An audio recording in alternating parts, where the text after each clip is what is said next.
नमस्कार, मैं हूं आपके साथ में वफा अब्बास और आप देख रहे हैं नेक्स्ट 9 पॉलिटिकल बाइट।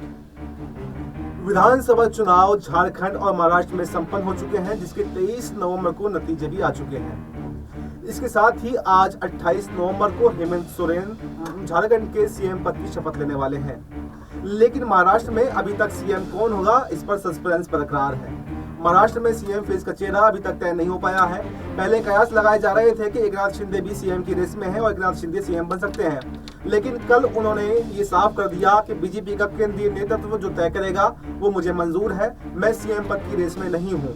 वहीं देवेंद्र फडणवीस के सीएम बनने की संभावना जो है वो ज्यादा हो गई है, लेकिन ऐसे में ये भी कयास लगाए जा रहे हैं कि देवेंद्र फडणवीस के सीएम बनने से मराठा जो वोट बैंक है बीजेपी का, उससे कहीं ना कहीं उससे नुकसान पहुंच सकता है। तो ऐसे में बीजेपी ऐसे ये कयास लगाए जा रहे हैं, ऐसे में बीजेपी कहीं ऐसा ना करे कि जो राजस्थान मॉडल है वो लागू कर दे। जैसे राजस्थान में वसुंधरा राजे सिंधिया को किनारे करके नया फेस सीएम का बनाया गया था, ऐसे ही कहीं महाराष्ट्र में नहीं हो जाए। तो मेरे सहयोगी दिनेश मेरे साथ में है, मैं इनसे कुछ सवाल पूछना चाहूंगा। दिनेश, ये बताइए कि जैसे झारखंड में जो विधानसभा चुनाव थे झारखंड के और महाराष्ट्र के एक साथ ही संपन्न हुए और 23 नवंबर को दोनों ही राज्यों के चुनावी नतीजे भी हमारे सामने आ गए। वहीं आज 28 नवंबर को हेमंत सोरेन तो सीएम पद की शपथ लेने वाले हैं, लेकिन महाराष्ट्र में अभी तक ये संशय बना हुआ है कि सीएम कौन बनेगा। क्यों पहले अजीत पवार का नाम भी सामने आया, एकनाथ शिंदे भी कहीं ना कहीं रेस में थे, देवेंद्र फडणवीस भी जो है प्रबल दावेदार हैं, लेकिन इसके बावजूद अभी तक सीएम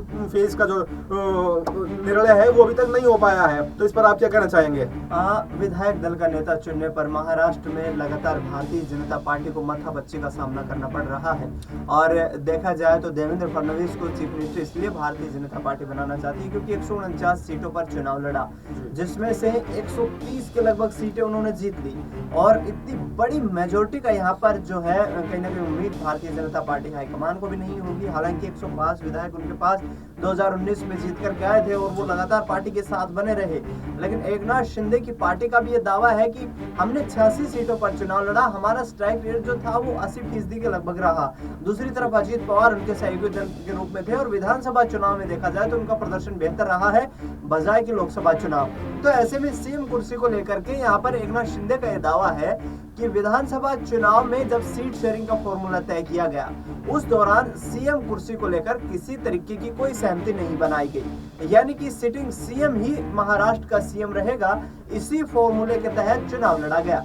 अब देखा जाए तो यहाँ पर एकनाथ शिंदे की पार्टी चूंकि कम विधायक है उनके पास और दावा कमजोर पड़ता हुआ नजर आ रहा है। बीजेपी को अप्रत्याशित जीत मिली है जिससे उनका दावा और मजबूत हो गया है। और गृह मंत्री अमित शाह और प्रधानमंत्री को देखें तो लगातार एकनाथ शिंदे नहीं बल्कि देवेंद्र फडणवीस की जनसभाओं में शामिल हो रहे थे और देवेंद्र फडणवीस को मुख्यमंत्री बनाने के लिए यहाँ पर एड़ी चोटी का जोर बीजेपी हाईकमान ने लगा रखा था, क्योंकि भारतीय जनता पार्टी के लिए ये चुनौती है, क्योंकि देवेंद्र फडणवीस लंबे वक्त से आरएसएस के कार्यकर्ता के रूप में देखे जाते रहे हैं, महाराष्ट्र के पहले मुख्यमंत्री रह चुके हैं और अब ये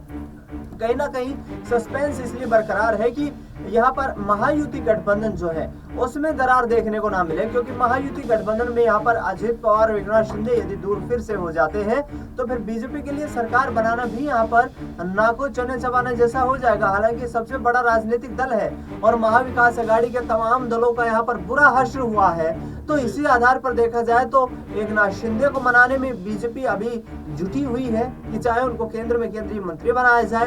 या फिर उनकी पार्टी से उनके बेटे को जिस तरीके की खबरें सामने आई कि डिप्टी चीफ मिनिस्टर बना सकते हैं, तो इस कंडीशन में यहाँ पर जो है एकनाथ शिंदे सहमति जताते हुए नजर आ सकते हैं। लेकिन मुश्किल होगा बीजेपी के लिए आगामी वक्त में यहाँ पर सरकार चलाना, क्योंकि अजीत पवार की भी कहीं ना कहीं मंशा ये है कि बीजेपी और शिवसेना के बीच जो लड़ाई छिड़ी हुई है इस लड़ाई में कहीं ना कहीं उनको राजनीतिक लाभ इसका मिलता हुआ नजर आ रहा है। इसमें मैं अपने अगले सवाल की तरफ बढ़ता हूँ। कहीं ना कहीं जब चुनाव हुआ था, चुनावी नतीजों से पहले अजीत पवार की पार्टी के नेता अजीत पवार खुद जो है सीएम पद पर बहुत ज्यादा दावा ठोक रहे थे, लेकिन जैसे ही 23 नवंबर को चुनावी नतीजे हमारे सामने आए तो वहीं से कहीं ना कहीं अजीत पवार के सीएम बनने के दावा वहीं से फेल हो गया है। अब अजीत पवार अपनी सीएम पद के दावेदारी को पेश नहीं कर रहे हैं, बल्कि वो कह रहे हैं मुझे भी बीजेपी की जैसे बीजेपी चाहेगी मैं उसमें राजी हूँ। तो इसको आप कैसा देखते हैं? हाँ, देखिए यहाँ पर अजीत पवार और एकनाथ शिंदे दोनों को ये उम्मीद थी कि महाराष्ट्र में जो महायुति गठबंधन है वो 145 के आंकड़े से आगे नहीं जाएगा और 145 के आंकड़े पर रुक जाना, इसका साफ तौर पर मतलब ये है कि फिर यहाँ पर जो छोटे राजनीतिक दल हैं जिन्होंने यहाँ पर अहम भूमिका निभाई सरकार चलाने में, चाहे एकनाथ शिंदे की बात कर ले, चाहे यहाँ पर अजीत पवार की बात कर ले, तो इन दोनों की भूमिका काफी बड़ी हो जाती है। लेकिन 200 पार का जो आंकड़ा गया है यहाँ पर महायुति गठबंधन के लिए, वो कहीं ना कहीं comfortable position Bharatiya Janata party के लिए कि उसे ये दावा ठोकने का अधिकार मिल रहा है कि सीएम हम बनाएंगे क्योंकि सबसे बड़ा राजनीतिक दल हम बने हैं। और उसी आधार पर यहाँ पर एकनाथ शिंदे की शिवसेना देखें या फिर अजीत पवार की एनसीपी, इन दोनों को यहाँ पर जो है कम सीटों में खुश करने में यहाँ पर चुनाव लड़ाते हुए इसमें उन्होंने कामयाबी हासिल की। तो इसी आधार पर अजीत पवार भी चाह रहे हैं भाई सरकार में बने रहे, कुछ तो मिलेगा, क्योंकि विपक्ष में बैठने से कोई फायदा उन्हें नजर नहीं आता है, और इसी आधार पर वो सरकार का समर्थन करते हुए नजर आ रहे हैं। लेकिन मुझे नहीं लगता कि भारतीय जनता पार्टी अब बीजेपी से अलावा किसी को भी सीएम कुर्सी का ऑफर देगी। ऐसे में आप बात करते हैं हम उद्धव ठाकरे के बारे में। उद्धव ठाकरे काफी समय से, पिछले 2.5 साल से जो है अपने इस चुनाव का इंतजार कर रहे थे कि ये 2024 का चुनाव आएगा, हम अच्छा प्रदर्शन करेंगे और मैं फिर से एक बार मुख्यमंत्री राज्य का बनूंगा। लेकिन कहीं ना कहीं उद्धव ठाकरे के जो ख्वाब थे, जो उनका सपना था मुख्यमंत्री बनने का, वो फिर से टूटता हुआ नजर आ रहा है। क्योंकि इधर महायुति ने जो इस बार जीत हासिल की है, किसी भी समीकरण के हिसाब से उद्धव ठाकरे या महाविकास अघाड़ी की सरकार नहीं बन सकती है। यानी कि अगर अजीत पवार तो वापस टूट करके महाविकास अघाड़ी में शामिल भी हो जाते हैं तो महाविकास अघाड़ी की सरकार नहीं बनती है। अगर लेकिन ऐसा संभव भी नहीं है कि शिंदे और अजीत पवार एक साथ महाविकास अघाड़ी में आ जाएं। और अगर शिंदे और अजीत पवार एक साथ महाविकास अघाड़ी में आते भी हैं तब भी जो है वो उद्धव ठाकरे को मुख्यमंत्री नहीं बनाएंगे, क्योंकि उद्धव ठाकरे के पास में उतनी सीटें नहीं है। तो ऐसे में कहीं ना कहीं जो उद्धव ठाकरे का मुख्यमंत्री बनने का दोबारा से सपना था, वो कहीं ना कहीं चकनाचूर होता हुआ नजर आ रहा है। तो ऐसे में सबसे बड़ा सवाल ये है कि महाराष्ट्र की राजनीति में अब उद्धव ठाकरे अगला कदम क्या लेने वाले हैं। क्या उद्धव ठाकरे बीजेपी को समर्थन कर सकते हैं? क्योंकि आपने देखा था जो 2019 के जो चुनावी नतीजे आए थे उसमें उद्धव ठाकरे ने और बीजेपी में साथ में मिलकर चुनाव लड़ा था और साथ में सरकार बनाई थी। लेकिन बाद में एनसीपी में तोड़ हुई, उद्धव ठाकरे की पार्टी में तोड़ हुई, तो कहीं ना कहीं जो पार्टियां थी वो बिखर गई। लेकिन उद्धव ठाकरे के मन में कहीं ना कहीं ये सवाल जरूर आ रहा होगा, अगर बीजेपी से कोई ऑफर मिले, कोई मंत्री पद का ऑफर मिल जाए तो मैं बीजेपी के साथ में सरकार बना लूं और विपक्षी गठबंधन को छोड़ दूं। क्योंकि अभी एक उद्धव ठाकरे ने कल ही एक मीटिंग बुलाई थी अपने विधायकों की, उन्होंने अपनी हार की समीक्षा की और हार की समीक्षा करने के बाद में उद्धव ठाकरे के विधायकों ने ये कहा कि हमें महाविकास अघाड़ी में जाने के बाद में कोई फायदा नहीं हुआ है, बल्कि कहीं ना कहीं हमें नुकसान झेलना पड़ा है। तो ऐसे में उद्धव ठाकरे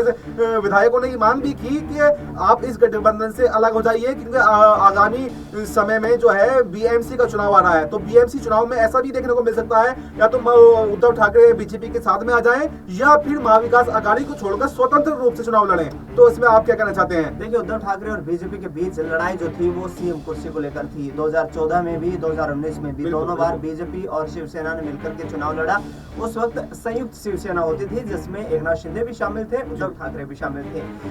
महाराष्ट्र में देखा जाए तो मराठा समुदाय की जो आबादी है, जो वोट बैंक है, वो 28% के लगभग है। 32% महाराष्ट्र में जो है ओबीसी वोट बैंक है। ओबीसी वोट बैंक को साधने का प्रयास यहाँ पर महाविकास अघाड़ी की विशेष तौर पर मैं बात करूं तो यहाँ पर शरद पवार और कांग्रेस पार्टी यहाँ पर कोशिशें कर रही थी कि मुस्लिम और ओबीसी वोट बैंक को इन दोनों राजनीतिक दलों के द्वारा साधा जाए और मराठा जो वोट बैंक है उसको उद्धव ठाकरे के आधार के ऊपर अपने कब्जे में कर लिया जाए। लेकिन यहाँ पर उद्धव ठाकरे को मराठा वोट बैंक ने सहयोग नहीं दिया, बल्कि एकनाथ शिंदे के साथ गया मराठा वोट बैंक। तो जाहिर तौर पर इस बात के संकेत है कि सीएम कुर्सी को लेकर के जो पेच फंसा था, तो मुझे नजर नहीं आता कि अब जो है सीएम कुर्सी न मिल पाने के बाद भी यहाँ पर उद्धव ठाकरे बीजेपी का रुख करेंगे, क्योंकि सीएम कुर्सी को लेकर ही लड़ाई थी। महाविकास अघाड़ी गठबंधन में आते हैं, कांग्रेस के साथ, एनसीपी के साथ, जो विचारधारा के आधार पर उनसे अलग पार्टियां नजर आती हैं, उनके साथ मिलकर सरकार बनाते हैं, मुख्यमंत्री बन जाते हैं। लेकिन मुख्यमंत्री की जो लड़ाई है ये कहीं ना कहीं शिवसेना के लिए भी काल बन करके आई है, क्योंकि एकनाथ शिंदे के बारे में बात करें, मैंने पिछले दिनों उनका एक बयान पढ़ा, उसमें उन्होंने ये कहा कि हमने बाला साहब ठाकरे की जो विचारधारा थी उसको अपनाया है। हमने यहाँ पर उद्धव ठाकरे से बाला साहब की परिसंपत्तियां जो थी उन पर अपना हक नहीं जमाया है। और इसके बाद यहाँ पर संजय राउत ने जो बयान दिया कि उद्धव ठाकरे की यहाँ पर शिवसेना का कमजोर होने का प्रमुख कारण पूर्व CJI chief justice of India DY Chandrachud का दिया गया वो फैसला, जिस फैसले में शिवसेना का नाम और निशान यहाँ पर एकनाथ शिंदे को चला गया और उद्धव ठाकरे वहां से कमजोर हो गए। लेकिन दूसरी तरफ देखा जाए तो लोकसभा के आंकड़े जो है वो बेहद इंटरेस्टिंग है। उद्धव ठाकरे की शिवसेना ने 10 लोकसभा की सीटें जीती, लेकिन यहाँ पर एकनाथ शिंदे की शिवसेना 7 सीटों पर सिमट कर रह गई। यानी कि उद्धव ठाकरे के पास वोट बैंक तो है, लेकिन इस विधानसभा चुनाव में उस वोट बैंक ने उनका सहयोग नहीं दिया जैसा कि लोकसभा चुनाव में दिया था, क्योंकि उद्धव ठाकरे को उम्मीद अवश्य थी कि यहाँ पर यदि वोट बैंक मेरे साथ बना रहा तो महाविकास आघाड़ी बड़ा यहाँ पर कमबैक करने में कामयाब होती हुई नजर आई। चलिए, ये तो ठीक है कि जो लड़ाई थी उद्धव की और बीजेपी की वो सीएम की कुर्सी को लेकर थी, लेकिन इसमें ऐसे में उद्धव के जो विधायकों ने ये मांग भी की है कि आप महाविकास आघाड़ी से अलग हो जाइए और स्वतंत्र रूप से आगामी जो बीएमसी चुनाव है वो लड़िए। बिल्कुल, मैं यहाँ पर कहना चाहूंगा कि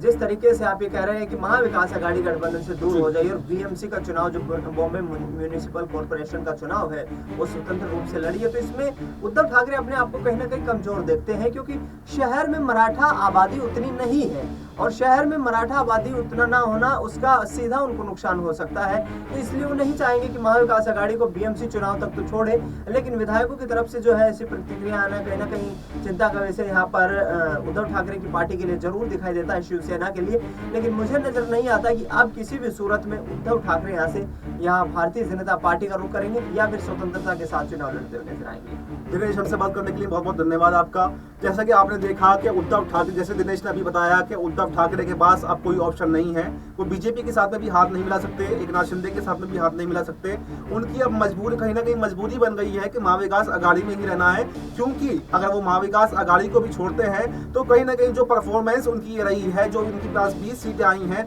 हो सकता है अगले चुनावों में वो 20 सीटों का आंकड़ा भी नहीं छू सके। या अभी जो बीएमसी का चुनाव है, जैसे दिनेश ने बताया कि वहां पर शहर में मराठा का वोट बैंक नहीं है, जो मराठा वोट बैंक अगर उद्धव ठाकरे को नहीं मिलता है तो कहीं ना कहीं बहुत बड़ा नुकसान झेलने को